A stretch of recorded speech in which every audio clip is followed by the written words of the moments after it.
Hey guys, today I'm working on this wool area rug, and I thought I'd show you what I'm doing. This is a urine stained rug. It's got some pretty heavy urine damage on it, but all the fibers are intact. It doesn't have any real visible staining because it's such a dark rug, but you might be able to see a shadow of it right here. So I want to show you how I treat these wool rugs. I use a product called Rug Restorer from Pro's Choice. And you're supposed to use a gallon to mix 15 to 25 gallons. And you're supposed to soak it in a trough. I'm cheap and I try not to use an extensive amount of chemicals on it. So what I did is I mixed up about 3 gallons of just warm-ish water. I got 1 quart of Rug Restore that I'm going to mix in there.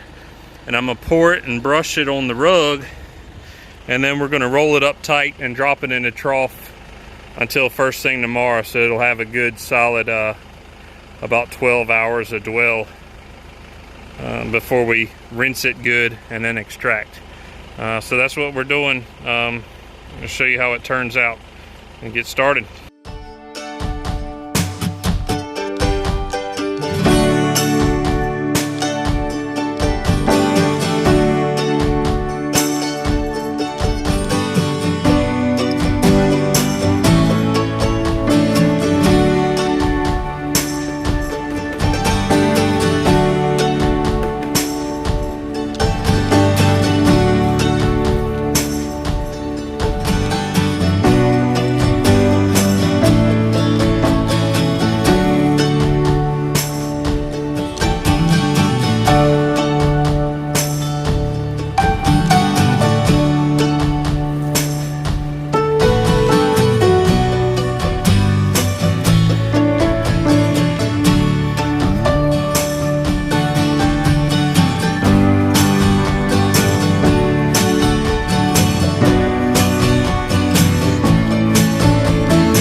So now I've got the rug well saturated, rolled it up. I'm going to pour the leftover Rug Restorer on top of it out the bucket, and then it's going to be done until in the morning. Alright, so here we are. It's the next morning with our wool rug. We've had it soaking with the Rug Restorer overnight. A total of about actually 16 hours. We're going to get it rolled out here. I got the tarp set up. We're going to give it a thorough rinse, and then we will do the actual cleaning. Will be the next step. So let's get at it. My personal preference is to rinse from the back toward the front first, and I just use full flow from a garden hose, so it's nice cool water.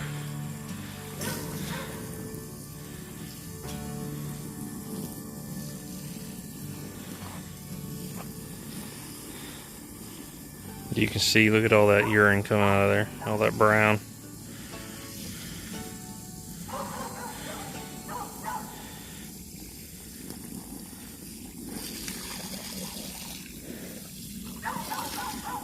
And that Rug Restore does a great job of converting all the uric acid salts to be able to flush them out.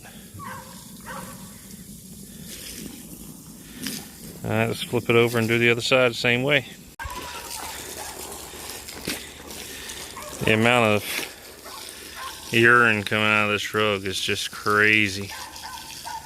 You can see it pulled up on the tarp right there. The customer said they got an older dog. Unfortunately, the dogs ruined the hardwood floors that are underneath this rug.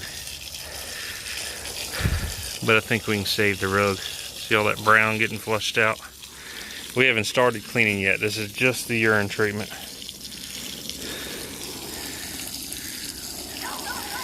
Gross.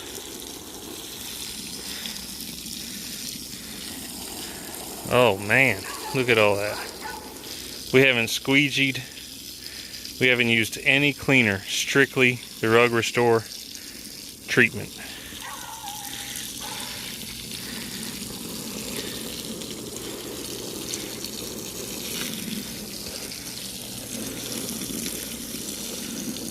Because of the color of this rug, you just don't see how dirty it is. I'm going to show the customer this video. She's going to love this. We rinse it. I rinse it until I'm not getting any more of that yellow out. Start back at the top. You can't tell in the video, but I'm on a hill here, so everything flushes out to one side.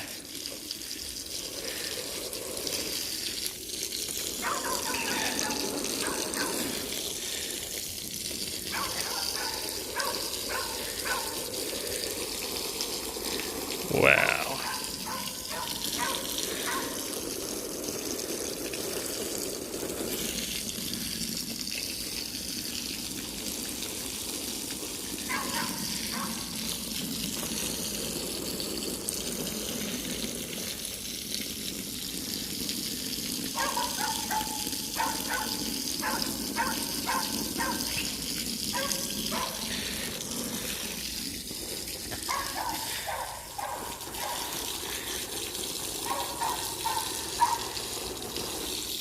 Taking advantage of the sunlight today. It's supposed to be about mid-90s today.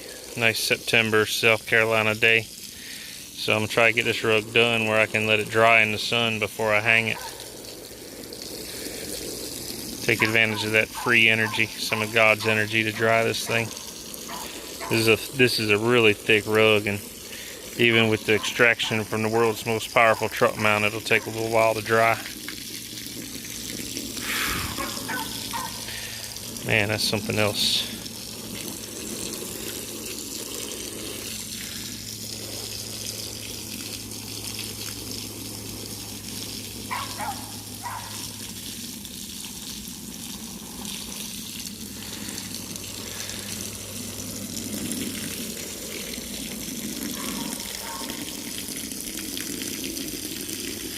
I'm getting reasonably clean water flushing out now. Well, this side's still pretty bad. The rug's been rotated. This is the side that was dark in the original video. The dog's chosen side.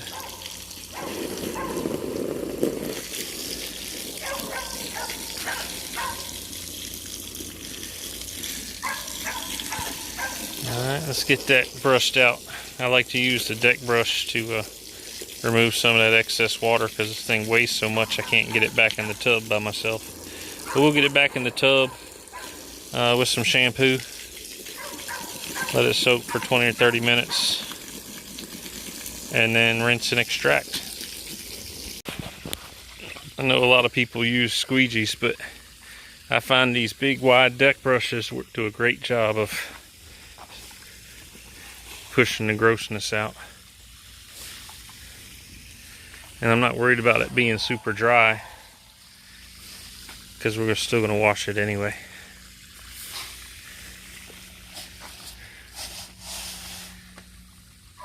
Gross.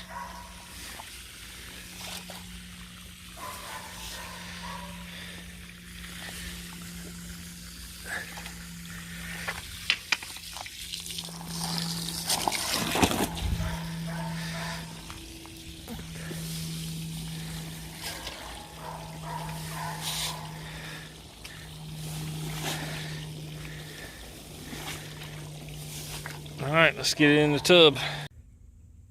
Alright, I'm filling the pit. I like to use Procam Fine Fabric shampoo on these rugs. And this is my wash tank. This is actually a modified grain feeder from Tractor Supply. I use about 24 ounces of fabric shampoo. Just regular cool water out the spigot. I fill this up to where the rug is underneath the level of the water. Just fold the rug in slowly. let it soak and flip it a few times by hand, just working it gently to get all that gook out of there. So cut the water off and then we'll let it agitate. Alright, we've had our rug soaking and washing in the tank now for about 35-40 minutes. Every 5 minutes or so I come out and give it a quick tumble and gentle agitation. You can see how nasty that brown that water is. This is after the urine treatment. This is just the soil and all that's left. So we're going to pull it out of here, rinse it again, extract it. Should be good to go. I'll try to do it with one hand, but it's a heavy one. One thing I like about this tank is I can it's low enough, I can just grab it like so. So let me get it flattened out and we'll get to rinsing. So here's our second rinse. This is after the shampooing. We've already rinsed out the urine treatment and all the associated urine.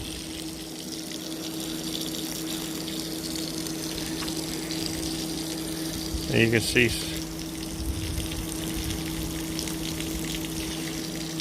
how much more brown and nastiness are coming out after that wash. There's just no way to get these same thoroughness and results cleaning a rug in-house.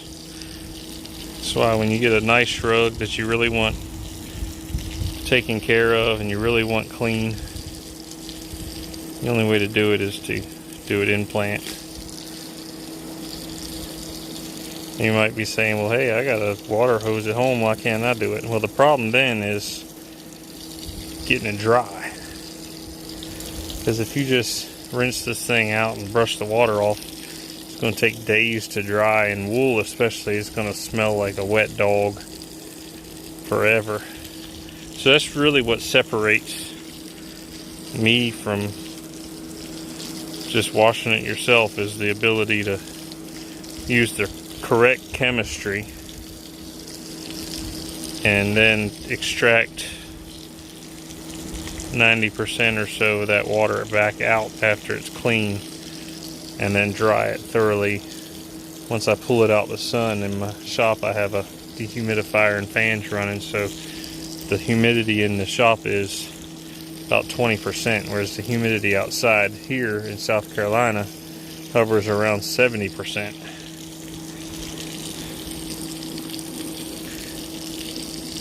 The water looks a little cleaner coming out this time. Definitely better than that first rinse.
Alright, I'm going to do some flipping and turning, and then we'll be ready to extract the water out of here.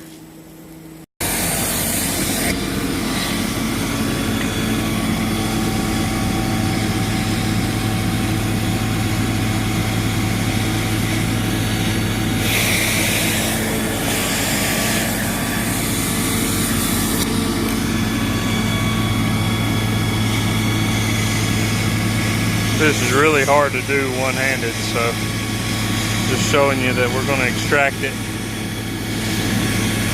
with the vortex, front and back. So I'm gonna get this done.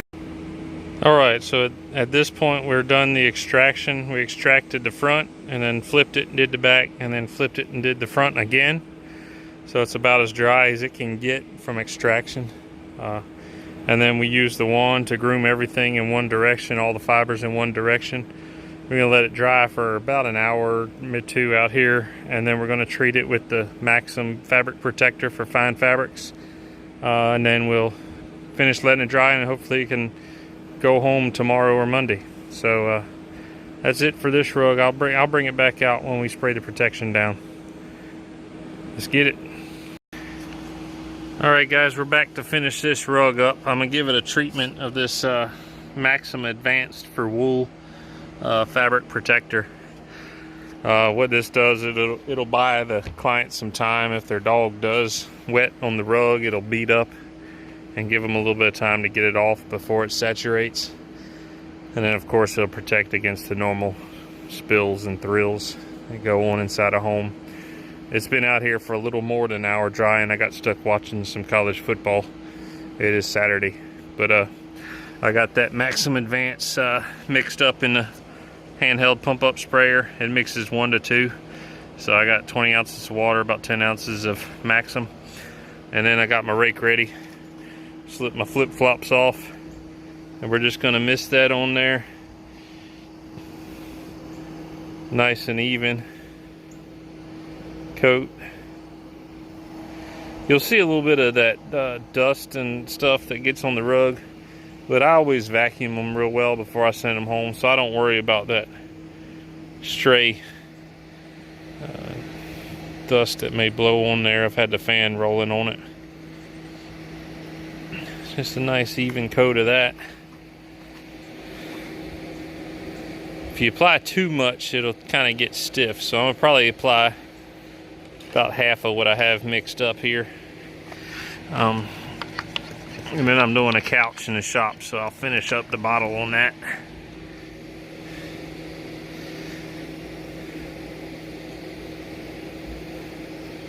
So once you get that stuff spread out there fairly even, just grab your carpet rake and rake it in back and forth. Now you can tell when I set the nap of this rug using the wand and the truck mount, you're not going to lay that nap over with this rake while the carpet's fairly dry. That's why it's so important to get that nap right when it's wet. But as far as that goes, that rug is done. We're going to let it dry. We'll give it a vacuum to get all the shedding hairs out, and it'll be ready to go home. So it looks amazing. I think the customer's going to be real happy with that. I cut the fan back on and let her dry in the sun for another few hours or so, and then we'll hang it so the back of it's good and dry too before we roll it. So thanks for watching.